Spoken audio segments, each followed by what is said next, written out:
So in light of everything with Dieselgate in the last few months, I've realized again that I sort of haven't done a review on our family's Volkswagen Touareg yet.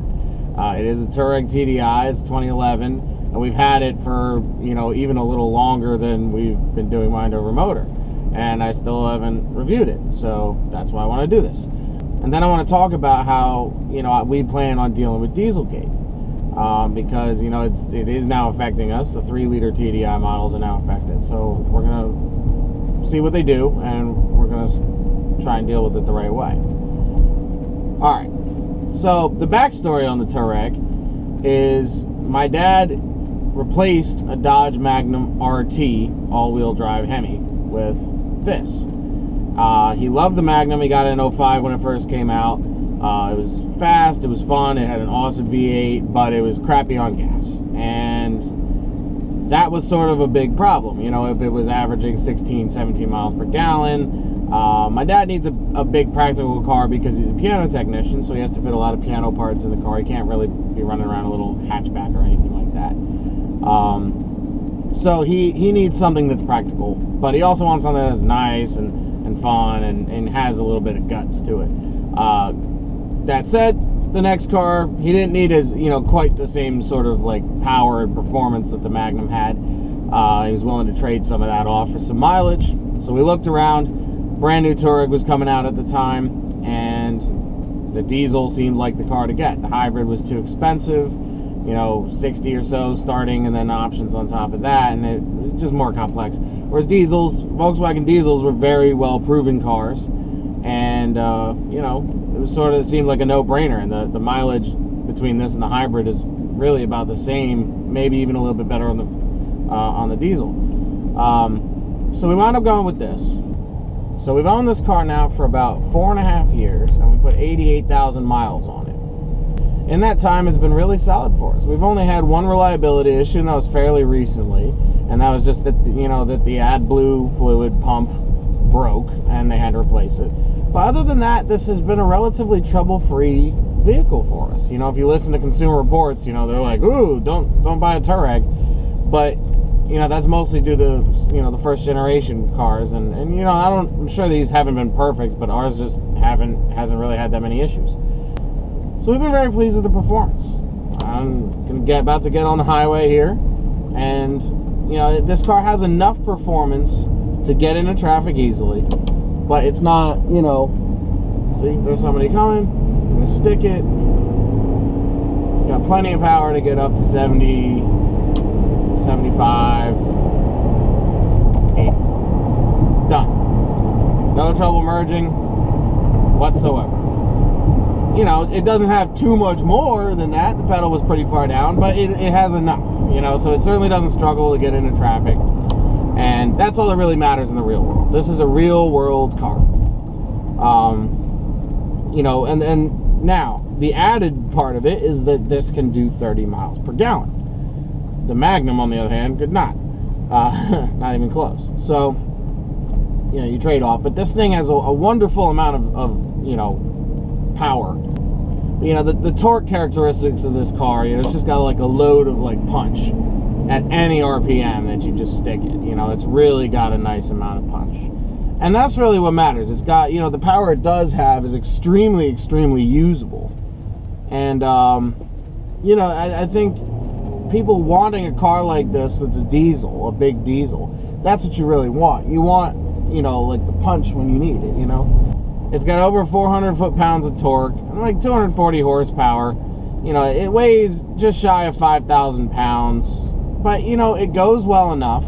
And the fact that it can get 30 miles per gallon on an actual trip is unbelievably wonderful for us. My parents took it, when I was working out in Michigan, my parents took it out, halfway across the United States and back. And on the highway, they were averaging 31. So, in this big, comfortable, heavy, all-wheel drive, luxurious car that's pretty high off the ground. It's not the most slippery aerodynamics.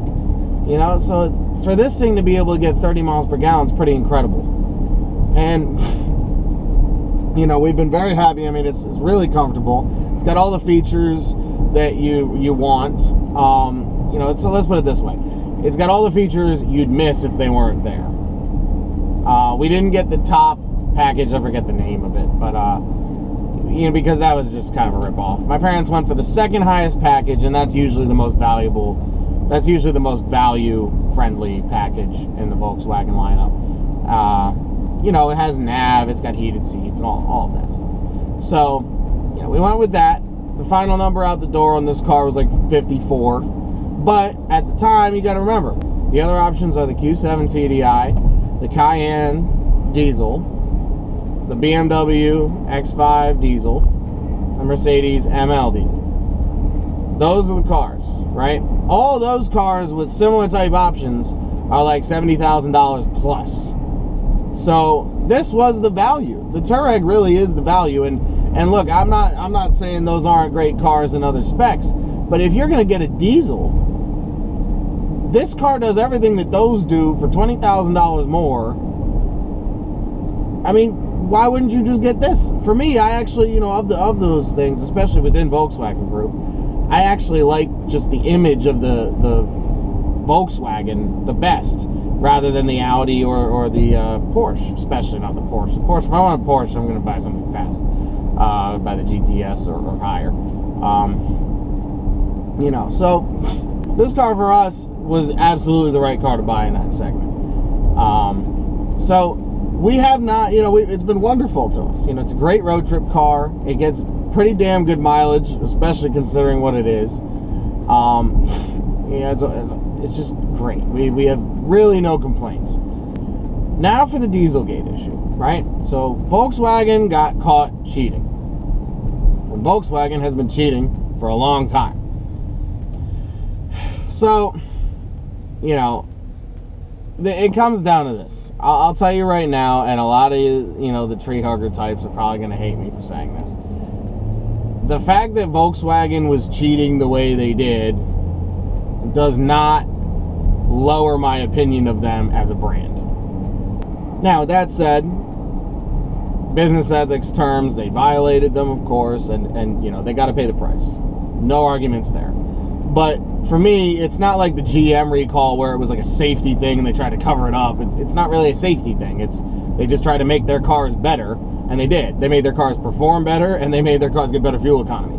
So I don't have any complaints with that. Certainly as a consumer, I have zero complaints with that. And yes, the emissions are a little bit higher. But what you all have to understand is, yes, the emissions are like 40 times higher or whatever than they should be. But that for a manufacturer, the emissions are already, the standards are really, really high to begin with. So the fact is, I'm going to floor this car right now. There's no plumes of smoke coming out the back of the car. If this was a diesel running totally efficiently and totally open, you'd see 2 jet black plumes of smoke come out the back. That doesn't happen, okay? So it's still running very, very clean, especially for a diesel. You want to be mad at somebody? Be mad at all those guys in their lifted trucks that are blowing black coal smoke out the tailpipe, okay? Because they're the ones that are really, really polluting the atmosphere. This still has all the emissions controls on it. It's still a very, very clean car, especially for a diesel. All they've really done is they've installed an extra tune on the engine, and it switches between the tuning maps. It says one is when it's being tested, low output. High output goes in when it's not being tested. Just burns more fuel and more air, makes more power, and is more efficient when you're when you're at lighter loads. It's a very simple thing. Anyone who understands car tuning will understand pretty much what Volkswagen did. So that is also the answer to the problem. So obviously, moving ahead, Volkswagen is going to want to do a recall of this car. Now, we live in Pennsylvania, and Pennsylvania does not have diesel emissions testing. Anyway, so we may actually be lucking out here, because in states that are very strict, you're going to have to do whatever they do and live with it. In our state, we may not. We may be able to just let them do whatever they do, and then we'll go buy a performance tune and bring it back, and then some. To my knowledge, the the tuning for this car, just a chip, will get this thing up to close to 300 horsepower from 240, and your light throttle fuel economy will be even better. So we may just let Volkswagen do their reflash, and then we'll just undo it with a performance tune and improve it. It's already off warranty, so there's really no reason not to. But we'll see. I think we'll have to see, how much the tune that Volkswagen goes to is going to actually hurt the fuel economy and actually hurt the performance. I mean, if we're talking like a 20% drop in each, I mean, nobody who bought a diesel is going to want to deal with that, trust me. So the answer is a tune. Let Volkswagen do their thing, get it on the books, and then go to an aftermarket tuner and just undo everything they did. And then you'll have your car back. Boom. We continue to love this car, and, we may keep it for a while. We may keep it for a while longer. 88,000 miles, but these are some strong engines. So as long as the rest of the car holds up well, we may keep it for a while. We love this car.